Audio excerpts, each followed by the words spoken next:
Dapat disadari saat ini, apapun hal yang dilakukan dan ditemukan sekitar kita rasanya lumrah jika sudah terkena efek digitalisasi. Dibuktikan dengan meningkatnya pengguna internet di Indonesia dari tahun ke tahun. Menurut kata data, pada tahun 2021 sekitar 73,7% masyarakat Indonesia menggunakan internet. 2 tahun setelahnya, yaitu 2023, APJII melaporkan bahwa 78,19% masyarakat Indonesia mengalami peningkatan dalam penggunaan internet. Hal ini juga dirasakan pada tahun 2024 pada bulan Februari, yang dimana diperkirakan 221,563 juta orang di Indonesia menggunakan internet, dengan penetrasi internet mencapai 79,5%. Hal ini menunjukkan bahwa internet telah menjadi bagian penting dari kehidupan masyarakat Indonesia. Sebagai kawula muda, mencari informasi bukan cuma keinginan, melainkan sudah menjadi kebutuhan yang selalu terus dipenuhi agar tidak ditelan zaman. Media massa telah lama hadir dalam dunia pemberitaan sebagai wadah bagi kita sebagai audiens atau publik yang haus akan informasi. Namun di era ini, tentu media massa juga tidak ingin hanyut begitu saja tanpa ada perkembangan apa-apa. Lalu, apa tanggapan mereka terhadap hal ini? Mahasiswa itu harus up to date ya kan? Kalau boleh tahu di sela-sela kesibukan kalian itu pernah nggak sih cari dan baca informasi atau berita gitu? Pasti pernah dong, tapi bacanya cuman yang lagi tren gitu aja sih, yang lagi viral gitu di sosial media apa. Pastinya iya ya, karena kalau dari aku sendiri, aku kebetulan suka baca berita. Nah, kehidupan mahasiswa kan selalu dekat informasi dan berita. Jadi udah lumrah ya dengan berita. Kalian kalau baca dan cari berita atau informasi gitu via apa ya? Dan portal berita apa aja sih yang kalian ingat untuk itu? Biasanya baca berita tuh dari media sosial sih, kayak contohnya Instagram nih, ada headline yang menarik, terus dari situ biasa ajak ke websitenya gitu, gitu aja sih. Kadang bisa baca dari medsos, kadang juga bisa baca dari beberapa portal berita di website gitu. Kayak data-data gitu, kurang lebih 40% responden di Indonesia itu menjawab kalau misalkan mereka itu sebagian besar mempercayakan berita yang mereka baca itu lewat media massa gitu. Jadi menurutku penting banget ya kita ketika baca berita itu memvalidasinya agar ya memastikan berita itu sebuah berita yang benar. Kalau untuk portal beritanya macam-macam sih kalau yang aku baca dari nasional sampai regional kayak Kompas, Kumparan, Tempo, habis itu Kedaulatan Rakyat dan lain sebagainya. Di antara beberapa nama portal berita yang kalian sebutkan tadi, kalian pernah dengar atau tahu portal Suara Merdeka Jogja? Oh, kayaknya tahu sih, karena kan baca berita tuh banyak ya sumbernya, tapi kayaknya aku nggak ngeh aja gitu. Pastinya iya ya, karena kalau dari aku sendiri, aku kebetulan suka baca berita dan biar nggak ketinggalan informasi aja sih, biar selalu update gitu. Berdasarkan data Dewan Pers, terdapat 1.711 perusahaan media di Indonesia yang telah terverifikasi hingga Januari 2023 dengan 902 perusahaan diantaranya merupakan media digital. Ini dapat terjadi seiring dengan tingginya pengguna internet yang sangat pesat, sehingga masyarakat kini lebih sering mengonsumsi berita lewat online karena lebih praktis dan gratis. Informasi tersebut juga menjadi bukti bahwa betapa pentingnya media massa mempersiapkan strategi menghadapi disrupsi di era digital ini.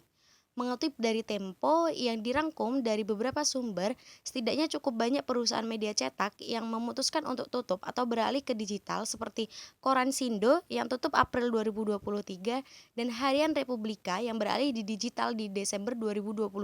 Lalu, menurut kalian berita-berita yang kalian baca termasuk dalam disrupsi media massa di era digital tidak? Atau yang berarti cara-cara baru yang menggantikan cara-cara lama pada media massa dalam memberitakan berita atau informasi. Menurut pendapat kalian gimana tentang hal tersebut? Pastinya iya sih, soalnya berita yang dibaca sekarang tuh beda banget sama yang dulu gitu. Udah banyak media-media baru, fitur-fitur baru yang lebih canggih yang bikin berita sekarang tuh lebih cepat nyebarnya gitu. Pastinya sih ya, sekarang kan zaman, terus berkembang. Begitu juga dengan media massa. Menurutku disrupsi dilakukan itu bukan semata-mata karena cara yang lama itu buruk, tapi sekarang itu dilakukan untuk ya menambah pengalaman audiens, kemudian meningkatkan efektif dan efisien, terus juga, bisa memperbarui cara-cara lama yang sesuai dengan perkembangan sifat audiens sekarang. Simpelnya mungkin kayak update atau inovasi ya. Tapi walaupun begitu nggak menghapus cara-cara lama, asal target marketnya masih jelas. Kayak contohnya itu ada Kompas dan Jawa Pos. Mereka itu sampai sekarang kan masih intens untuk produksi koran, media cetaknya ya. Walaupun begitu mereka juga tetap menggencarkan transformasi digital di media massanya seperti itu. Lalu, apakah Suara Merdeka Jogja yang sebelumnya aku sebutkan merupakan salah satu dari contoh perusahaan media massa yang belum optimal dalam menghadapi disrupsi media massa di era digital ini? Menurutku iya sih, karena aku lihat dari media sosial Instagramnya aja nih, itu Instagramnya tuh masih sepi dan menurutku desainnya tuh kurang menarik. Saat ini kan persaingan media massa sangat masif ya terjadi. Jadi menurutku kalau misalkan perusahaan mereka belum optimal dalam menjalankan disrupsi media massa di era digital dan masih mempertahankan cara-cara lamanya, tentu positioning mereka di benak audiens tidak akan berjalan dengan baik. Kayak contohnya itu Tempo. Kalau Tempo itu kan publik menilai mereka adalah media massa yang paling berani dalam mengkritik isu-isu tentang sosial politik di Indonesia seperti itu. Jadi, andaikan masing-masing dari kalian merupakan bagian dari manajemen perusahaan media massa Suara Merdeka Jogja, apa yang akan kalian lakukan dan langkah yang akan kalian ambil untuk menghadapi serta mempertahankan agar perusahaan ini tetap berdiri maju?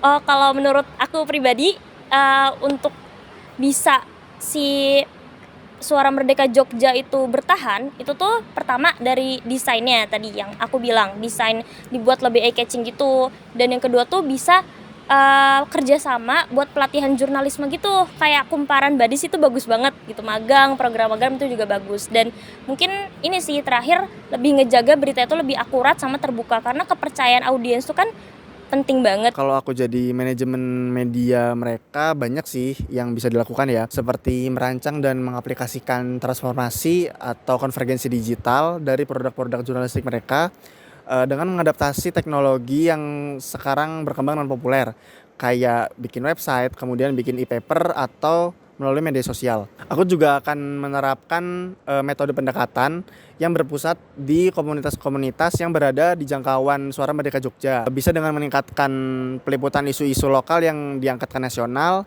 memberitakan cerita-cerita inspiratif, dan menghadirkan tokoh-tokoh lokal adat. Dengan harapan setelah itu bisa membangun hubungan kuat dengan audiens, kemudian positioning juga semakin kuat, tercipta loyalitas pengguna, dan juga bisa membuat ciri khusus yang membedakan antara media kita dengan media lainnya, seperti itu. Oke, berarti semua setuju bila Suara Merdeka Jogja belum optimal dalam menghadapi disrupsi media massa di era digital. Nah, aku mau kaitin sama dua teori komunikasi massa nih. Yang pertama, teori determinasi teknologi, yang mana jika media tersebut tidak bisa beradaptasi, maka akan hilang tergantikan dengan yang baru.